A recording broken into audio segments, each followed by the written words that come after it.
Olá, pessoas!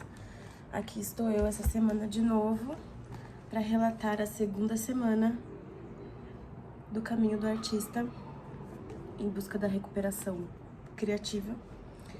Essa semana, a segunda semana, é sobre recuperar o senso de identidade, ficar são,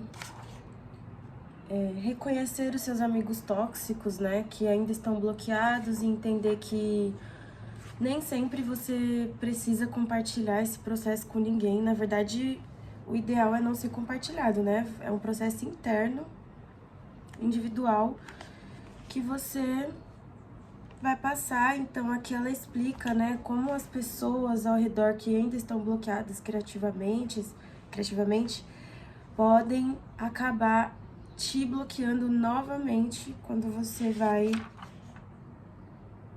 compartilhar a experiência que você tá tendo, sabe?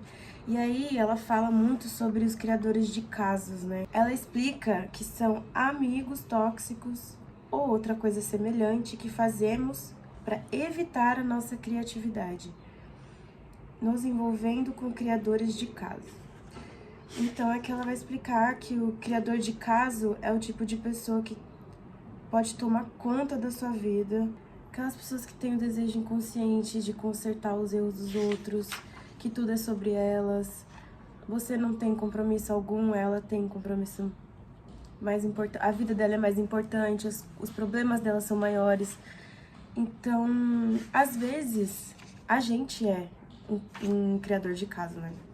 E isso se deriva muito, de acordo com ela no livro, desse bloqueio criativo. Então, a gente opta por continuar esse bloqueio e ao invés de tentar encarar uma novidade, sabe? Uma nova oportunidade, uma tentativa nova, então, de se mover, de mudança. E também, nessa segunda semana, ela vai falar muito sobre o ceticismo, sabe? E aqui ela vai explicar que talvez, como ela diz aqui, o maior obstáculo para qualquer um de nós ao buscar uma vida mais rica seja o nosso ceticismo profundo. Isso pode ser chamado de dúvida secreta. E aí é que ela vai discorrer, né? Que é sobre aqueles pensamentos que a gente tem, inclusive dentro desse processo dessas semanas que eu tô vivendo. Que ela diz que, por exemplo, o ceticismo, ele acontece quando você pensa: comecei a escrever as páginas matinais e me sinto mais desperta e mais consciente. E daí? É só uma coincidência. Pois é, comecei a encher o poço e levar o meu artista a encontros e realmente percebo que estou mais animado. O que é verdade, gente, o que acontece. E daí? Não passa de coincidência. E isso daqui é a pura verdade, porque a segunda semana desse programa foi assim, eu tive um regresso muito grande, tive muitas questões pessoais, muitos problemas pessoais, né, que me fizeram, assim, voltar mais casas do que eu tava imaginando. Fiquei numa tristeza muito profunda, assim, por 3 dias. Acabei não fazendo as páginas matinais todos os dias, mas quando eu voltei a ler o livro, né, eu voltei no meu eixo. Então eu percebi que o mais certo a se fazer, o que vai mais me ajudar mesmo, é eu pegar e fazer essas coisas que já estavam me ajudando, né? Então não me deixar levar, assim, pela tristeza, né? Não é que a gente não vá se sentir triste nem ficar mal, mas saiba o momento de sair desse lugar, entendeu? E ela diz que isso vai ser normal no começo do processo da recuperação criativa. E as tarefas da semana 2 são: leitura afirmativa. Toda manhã e noite ler os princípios básicos. Atenção às mudanças de atitude. Conseguiu ou está conseguindo deixar o ceticismo de lado? Então, são esses os exercícios da semana 2. E eu, particularmente, estou me sentindo assim, estou sentindo um avanço, entendeu? Acho que eu tô conseguindo me permitir, me entregar, assim, pra algo maior, sabe? Que não tem nada a ver com religião ou coisa do tipo, mas sim a intuição, sabe, assim.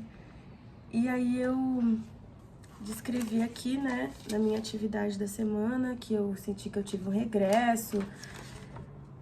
E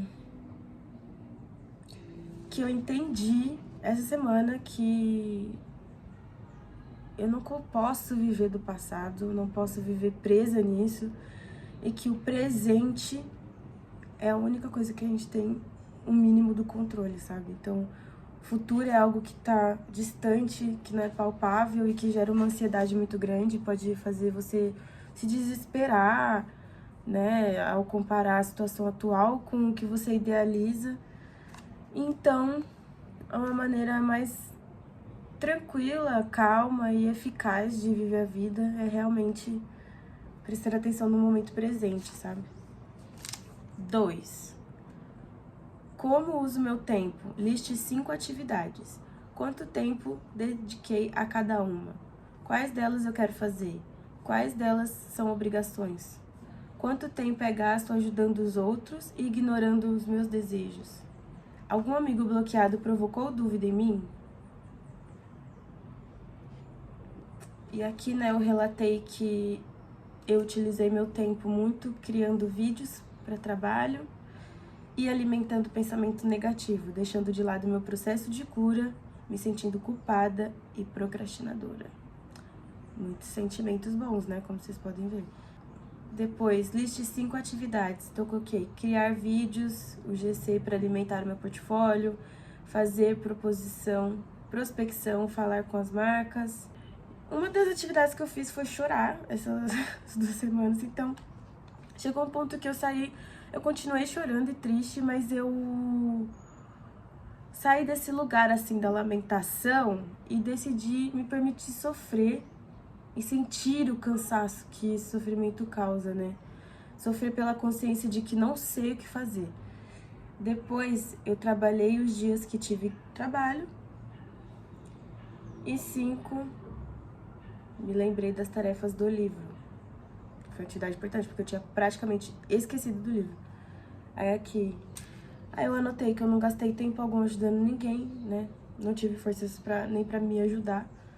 E nenhum amigo me bloqueou ou me provocou dúvidas. Foi uma coisa que aconteceu completamente devido às circunstâncias da minha própria vida mesmo. Aí 3, ela disse pra você listar 20 coisas que você gosta de fazer e datar a última vez que fez. E deu uma dica de que essa é uma ótima ideia para fazer um encontro com o artista, né? Então eu listei aqui beijar na boca, cozinhar sopa, ir no estúdio, nadar. Depois de você listar, você vê a que faz mais tempo que você não faz ou alguma que você gostaria de fazer e vai escolher para fazer essa semana. A que eu escolhi foi me dedicar aos estudos, porque eu já estou em semana de prova, então eu coloquei esse como a meta da minha semana e estou conseguindo cumprir. Depois, uma outra atividade é você ler novamente as suas afirmações, reparar quais causam mais reações fortes, escrever 3 afirmações 5 vezes por dia nas páginas matinais, incluindo as afirmações criadas a partir das suas objeções negativas. Então, eu anotei aqui: consigo criar o que eu quiser, vou conseguir tudo o que for para ser meu, com calma e foco eu vou me movimentando. Afirmações. E eu realmente estou conseguindo seguir isso, estou conseguindo me movimentar e voltei a ter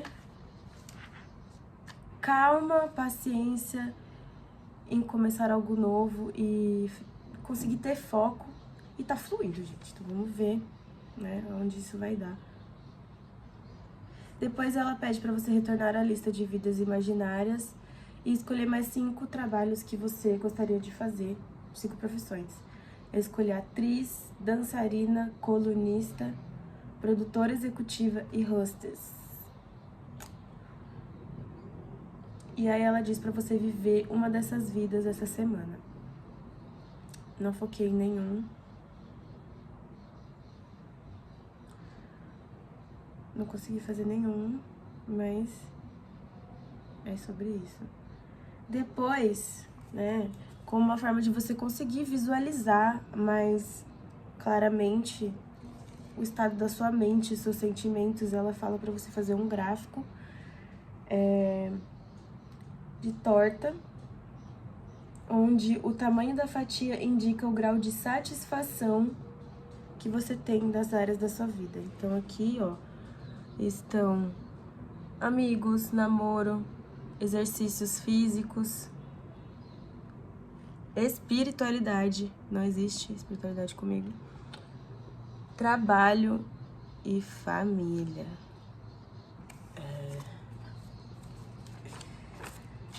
Depois, ela diz para você listar 10 pequenas mudanças que gostaria de fazer para mim mesma, da mais significativa a menos, ou vice-versa. Selecione um pequeno item e faça disso uma meta para essa semana. Então, na verdade, tá aqui a minha meta de eu gostaria de me dedicar aos estudos, que foi o que eu coloquei aqui. Gostaria de acordar às 7 horas todos os dias. Consegui fazer isso mais ou menos, né? Fiz a minha listinha aqui. E a checagem da semana, que é quantas vezes por dia, quantas vezes essa semana você fez as suas páginas matinais. Você fez as páginas matinais, eu anotei. Fiz 5 dias, no geral foi normal, mas senti desânimo e não tive vontade de fazer na maioria dos dias. Contudo, tenho plena ciência que isso se deve às questões familiares e não a uma preguiça. Depois ela pergunta: teve encontro com o artista essa semana? Não tive encontro com o artista. Me senti mal, porque na verdade eu me esqueci dele. Pois é, isso que acontece, né? Quando você fica se sentindo pra baixo, mal, você acaba tendo uma regressão significativa, né, no seu progresso. E 3, essa semana houve mais algum acontecimento significativo para sua recuperação? Descreva-os. E eu escrevi: achei que houve uma grande regressão. Contudo, hoje, realizando as tarefas e a checagem, sinto o progresso ao me comparar com a Raquel dos outros dias. Acho que esse é um acontecimento significativo. E foi isso, né, gente? Agora estou partindo para a terceira semana, onde a gente vai falar sobre recuperar o senso de poder. Então, se inscreve no canal, ativa o sininho, deixa seu like, comenta aqui o que você tá achando, vamos conversar. E pretendo trazer mais novidades aqui pro YouTube. A reflexão que fica pra mim dessa segunda semana é a afirmação de novo de que eu não tenho controle das coisas, das pessoas, das situações, que isso vai te afetar, você vai às vezes regredir, dar passos para trás, mas você precisa manter o seu foco no objetivo de desprender esses seus bloqueios criativos, e que o livro e praticar as páginas matinais, as atividades, são os principais combustíveis para você ter constância nesse progresso novo, nesse processo que você acabou de entrar. Então, fica aí, gente, um recado. Acontece, as coisas acontecem, não se julgue, não se cobre tanto, entenda que a vida tem o seu fluxo. E, acima de tudo, continua fazendo o que você tem pra fazer. Tá?